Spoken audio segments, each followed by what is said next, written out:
El académico de la Universidad de Chile y analista internacional Gilberto Aranda nos permite entender un fin de semana de Trump, que ha sido el protagonista de las noticias de las últimas horas. El liderazgo de Trump está en el tema Venezuela, en lo que está usando para el asunto Ucrania, todo lo que sucede con Milei y más encima, el encuentro entre Sora Mandani y en la Casa Blanca. ¿Cómo le va, Gilberto? Muy buenos días. Hola, muy buenos días. Muchas gracias por invitarme hoy a la distancia, pero absolutamente conectado. Un placer. Oye, a ver, partamos por el viejo continente. ¿Qué pasa con Ucrania, Rusia?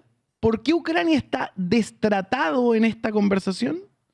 ¿Y qué rol juega Donald Trump en esto? Trumpland.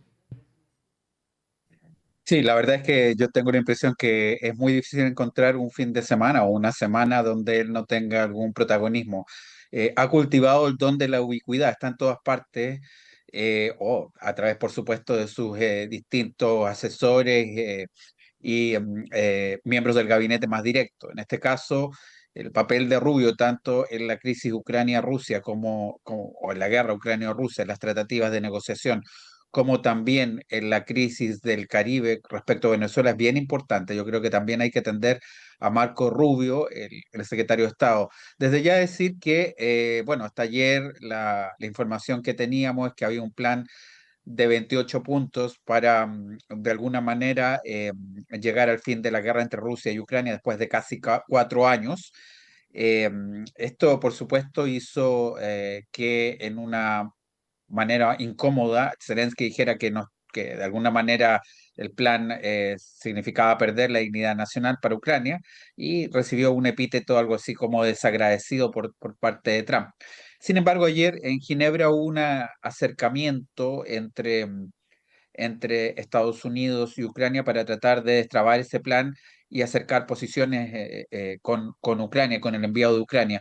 Así que yo creo que estamos a la expectativa y también, además de la poca participación en esos 28 puntos ucranianos, hay que constatar que Europa también ha tenido un papel más bien de testigo observador.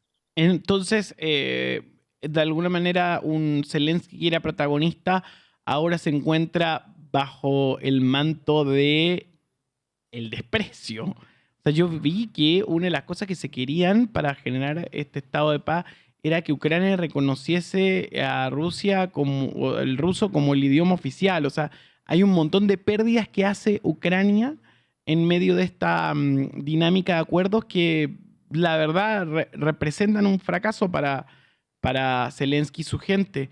La pregunta es, ¿qué pasó entre que Trump apoyaba a Zelensky y ahora le quita el piso? Pues Trump trabaja con lo impredecible y muchas veces va en un ir y venir, está en esa dinámica zigzagueante, lo que podríamos incluso relatar o retratar en ese momento tan difícil en la Casa Blanca, cuando fue humillado en febrero último, después la reunión en agosto entre Trump y Putin, que sin embargo no cristalizó en un entendimiento inmediato por la cuestión ruso-ucraniana, se desplazó a varias otras áreas. Un acercamiento aparente, yo diría, entre la administración Trump y Zelensky, y hoy día nuevamente con esta presión de este de este plan de paz de 28 puntos, donde yo también diría que lo más complejo es que prácticamente todos los espacios donde Rusia ha instalado su bandera, que ha invadido, quedarían para Moscú. Además de la claridad para decir que nunca va a formar parte Ucrania de la OTAN. Por lo tanto, la pregunta es, ¿qué garantías de seguridad hay? Es decir, una renuncia muy alta, un fracaso de toda la política que ha seguido Zelensky, que claramente implica que finalmente lo que intenta Trump es llegar a una paz donde el primer interlocutor es Rusia y Putin y solamente después aparece muy marginalmente Ucrania y Europa, que también me parece absolutamente ignorada. En ese camino también estamos viendo lo que sucede con Europa, pero Latinoamérica es clave en el sentido de lo que está sucediendo en este momento en el espacio aéreo de Venezuela. Es igual de impredecible el escenario. No es que vaya a pasar algo, quizá no pasa nada y estamos todos en alerta. Es que las señales también son en uno y otro sentido. La semana pasada, cuando estábamos comenzando la semana, teníamos toda la impresión de que Trump nuevamente nos decía que Caracas quería hablar y quería escuchar lo que ofrecían, pero al mismo tiempo, hacia fines de la semana, recibimos esta advertencia de la Administración Aérea de Estados Unidos, la Administración Civil, diciendo de que en los próximos días se incrementaría la actividad militar en el Caribe, lo que ha significado que varios vuelos se cancelen en esa área durante un tiempo. Y al mismo tiempo, desde hoy oficialmente, el Cartel de los Soles, o aquella organización de la cual Estados Unidos dice que los altos cargos de Venezuela, incluyendo por supuesto a Nicolás Maduro, serían parte, ingresa oficialmente a la lista de organización terrorista internacional del Departamento de Estado, con lo cual podríamos decir son señales de que cualquier cosa puede pasar en los próximos días. Pero tenemos, por supuesto, estas señales en distintos sentidos que confunden. Ya tuvimos algo de eso y sabemos que en todo lo que pasó hace unos meses atrás, cuando Estados Unidos tenía una sexta ronda de conversaciones con Irán por el tema nuclear, y en medio de eso se produjeron los bombardeos sobre las centrales nucleares por parte de Estados Unidos, las centrales nucleares iranias.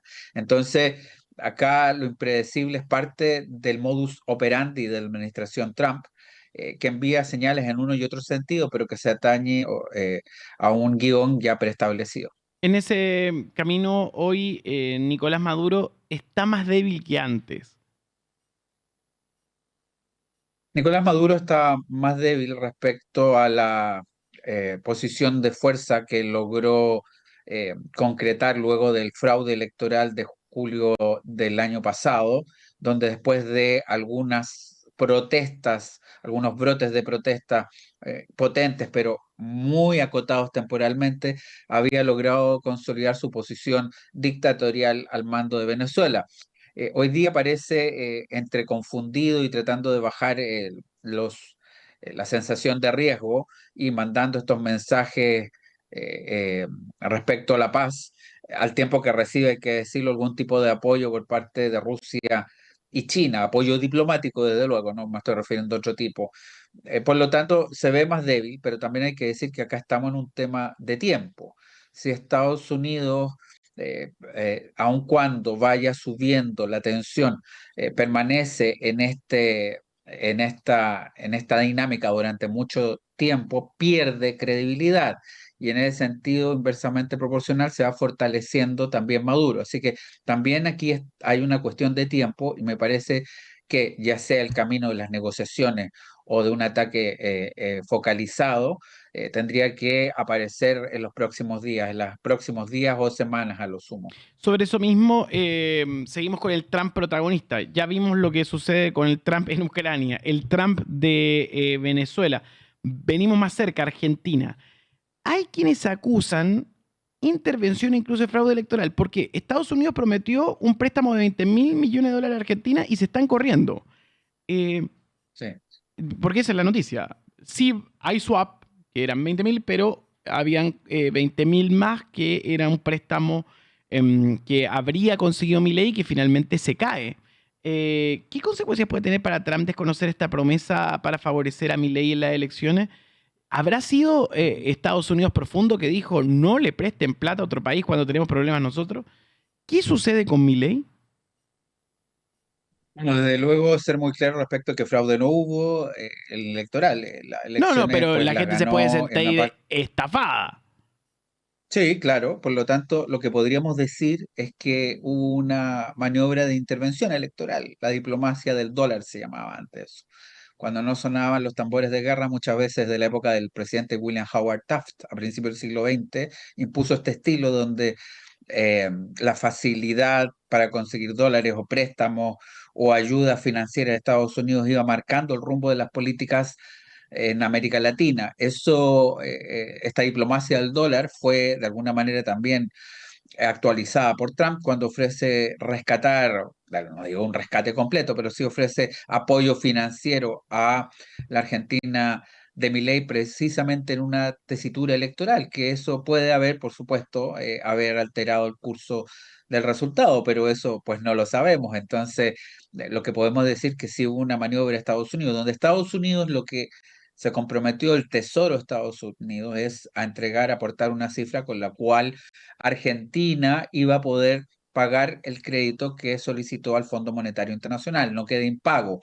Pero la otra parte, la otra parte de la ayuda implicaba que también el sistema privado financiero de Estados Unidos se implicara para de alguna manera inyectar una cantidad de dinero a Argentina.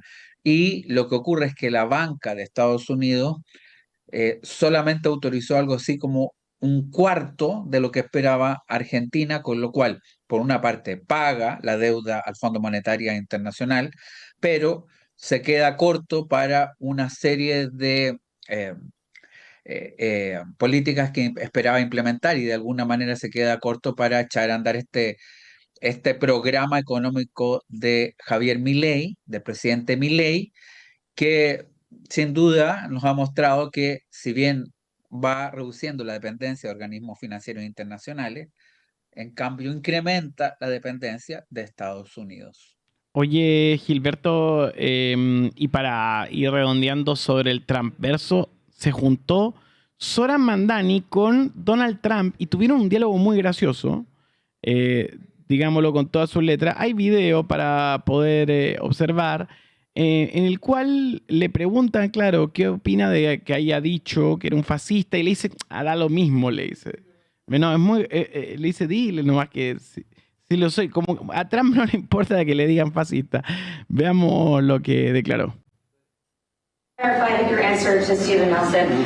He asked about your comment calling the president a fascist, and your answer was, "Both President Trump and I have been clear about our positions and our views." Are you affirming that you think President Trump is a fascist? I've spoken about. That's okay. You can just say Okay. yes. All right. Okay. Está bien, solo dije sí. It's easier than explaining it. I No, don't mind. no me importa. Y le pega una palmadita. Es impredecible Donald Trump. Claro, ese es su as siempre, hacernos pensar que va en una dirección cuando realmente va en otra. Y es como un juego de póker permanente en política internacional. Y en ese sentido hay que decir que, pues la verdad, en más de una ocasión se ha desdicho algunas cosas que mencionó, eh, y claramente nunca pierde. En la elección del actual alcalde de Nueva York dijo que en realidad no había estado su nombre en la papeleta, pero después de haber apoyado a Cuomo. Y ahora este encuentro de alguna manera de dos políticos que han estado unidos a Queens, ese barrio neoyorquino, eh, pues claramente muestra que está dispuesto en algunos casos a abrazar a los ganadores. Después de todo, hay que decir que tienen algo en común, discrepan en casi todos, ¿no? Uno, un paleoconservador, eh, miembro de, de lo que se llama derecha radical, en el caso de Trump. El otro, un político que se define a sí mismo socialista y además es musulmán, muy, muy distintos, pero los dos apelan al mismo electorado, el precariado, que probablemente el Partido Demócrata había dejado de lado en virtud de las nuevas identidades, ¿no? Pues han apelado y se han dirigido al mismo electorado, por ejemplo, que vive en Bronx o en Brooklyn, y que logra de alguna manera responder a sus ofertas políticas. Vamos a ver qué ocurre. Me parece que Mondani tiene futuro político, pero claro, según la actual constitución de Estados Unidos, por no haber nacido en dicho país, no puede aspirar al Salón Oval. Gilberto Aranda en la opinión internacional esta mañana para abrir los fuegos. Muchas gracias por estar ahí, Gilberto. Muchas gracias y también quiero ir al Nescafé de las Artes, así que recuérdenme. Que estén bien, hasta luego. Te tenemos en la lista. Un abrazo. Cuídate. Hasta luego.